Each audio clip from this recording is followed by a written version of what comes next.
और यही कारण है कि कई बार शायद कुछ गलत शब्दों का प्रयोग भी हम लोग कर जाते हैं।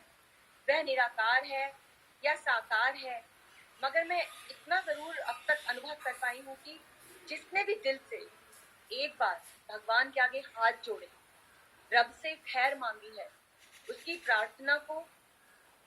प्रार्थना की शक्ति को स्वीकार किया है, वह जरूर इस जीवन में आगे बढ़ा है, उसकी परेशानियों का निदान होता है, ईश्वर सुनता है।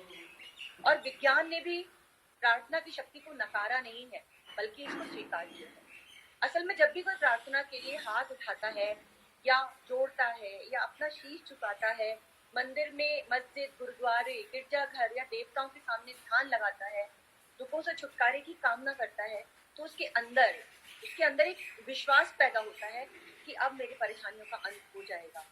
साथियों, यह जो आज का कार्यक्रम है, संभवतः ये ईश्वर की आज्ञा से ही, उसके आदेश पर ही हो रहा है। रोज समाचार पत्रों में, टीवी पर मजबूर, लाचार, बेघर, बेतरतीब, भूखे, दंगे, मरते हुए लोगों को देखा। अपने माता पिता की मृत्यु से अनजान बच्चे अपने माता पिता की मृतदेह के आसपास ही खेल रहे हैं, उनको जगाने का प्रयास कर रहे हैं। रेलगाड़ी अगर कहीं पर रुक रही है तो हाथ बाहर निकाल कर खाना मांग रहे हैं कि कुछ खाने को दे दो, क्या कुछ खाने को मिल सकता है। पानी लूट रहे हैं, खाना लूट रहे हैं, तो आप समझ सकते हैं कितने मजबूर होंगे। ये सब देखकर मन में एक बेचैनी सी होती है। और मैं जब ये खबरें अखबार में पढ़ी तो मैंने सोचा कि जब मेरी बेटी को भूख लग रही होती है और मुझे खाना बनाने में कभी देर हो जाती है, तो मैं कितनी परेशान हो जाती हूँ, इतनी विचलित हो जाती हूँ कि सोचती हूँ चुटकियों में मैं उसके लिए खाना बना दूँ और उसकी भूख को शांत करूँ। तो उन माँ बाप के बारे में सोचिए जिनके बच्चे उनकी गोदी में केवल इसलिए मर गए क्योंकि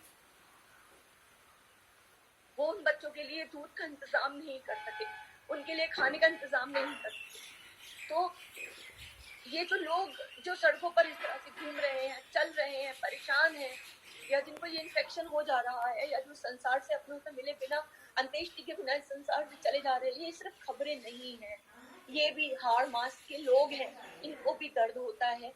और मेरा कुछ अंश उन लोगों में है और उनका कुछ अंश मुझ में है, क्योंकि हम सब एक ही ईश्वर की संतानें हैं। तो ये कैसे हो सकता है कि हमारा उन लोगों से कोई रिश्ता नहीं होगा या उन लोगों का हमसे कोई रिश्ता नहीं होगा? तो ये कैसे हो सकता है कि इन लोगों का दुख देखकर हमें तकलीफ नहीं हो? तो हम सबके लिए कुछ नहीं कर सकते, हाँ, लेकिन प्रार्थना जरूर कर सकते हैं। मैंने सुना कि एक दिन फरीदपुर के पास एक बस रुकी, उसमें एक महिला ने 2 जुड़वा बच्चों को जन्म दिया और वो दोनों जुड़वा बच्चे वहीं के वहीं उनकी डेथ हो गई। हस्बैंड की समझ में ये नहीं आ रहा है कि वो अपनी वाइफ को हॉस्पिटल लेकर जाए या अपने बच्चों को दफनाने के लिए कब्रिस्तान जाए। ऐसे हृदय विदारक खबरें पढ़ने और सुनने में आती रही। इसके साथ ही कितने बच्चे जो मर गए, और एक 10 दिन की बच्ची ने अपने पिता की गोदी में दम तोड़ दिया, अपनी माँ की गोदी में दम तोड़ दिया। उसका पिता भागता रहा, दूध ढूंढता रहा, वो अपने बच्चे के लिए दूध नहीं ढूंढ सका और वो बच्ची मर गई। तो ये सब देखकर मन चीखने लगता है। और उस दिन ईश्वर से मैं रोते रोते पूछ बैठी कि तू सुन रहा है? God, are you listening?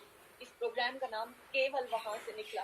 इसके पीछे कोई और इसका कोई भी और आशय नहीं था, इसका कोई और मतलब नहीं था। और हाँ, जब आप लोगों ने रिस्पॉन्स दिए फेसबुक पर, इतने सारे लोगों ने, 400 से अधिक लोगों ने रिस्पॉन्स दिया, जब हमारे विशिष्ट अतिथि महोदय खंडाल सर ने यहाँ पर आना स्वीकार किया, तब मुझे लगा यस, ही इज लिसनिंग। उस सवाल का उत्तर मुझे मिल रहा था। भगवान खुद नहीं आते, किसी न किसी के जरिए अपना मैसेज भेजते हैं, और तब मैंने इसका नाम रख दिया, यस, गॉड इज लिसनिंग। और आज इसी उम्मीद के सहारे हम सब यहाँ पर जुड़े हुए हैं। और दोस्तों, हम मान रहे हैं ईश्वर हमारे बीच में है, हमारे साथ है, हमेशा होता है, मगर आज विशेष रूप से है। खास तौर से मंदिर में खड़े होकर ईश्वर को हमने आमंत्रित किया है कि आज इस कार्यक्रम में तो वो हमारे साथ ही है, हमारे आसपास है, और हम प्रार्थना करेंगे कि ईश्वर इस महामारी को दूर करे। कहते हैं ना कि नो इफ नो बट, कोई और रास्ता नहीं है। इस महामारी को ईश्वर को दूर करना ही होगा, खत्म करना ही होगा। और यदि आपको मेरी बात पर विश्वास है तो प्लीज अपने कमेंट बॉक्स में टाइप कीजिए, आई डू बिलीव कि ये महामारी खत्म हो जाएगी और ईश्वर इसको हमसे दूर कर देगा। और एकमात्र चिकित्सक परमात्मा, एकमात्र औषध प्रार्थना। इन 2 शब्दों के साथ ही, इन 2 पंक्तियों के साथ मैं फिलहाल अपनी वाणी को विराम देती हूँ और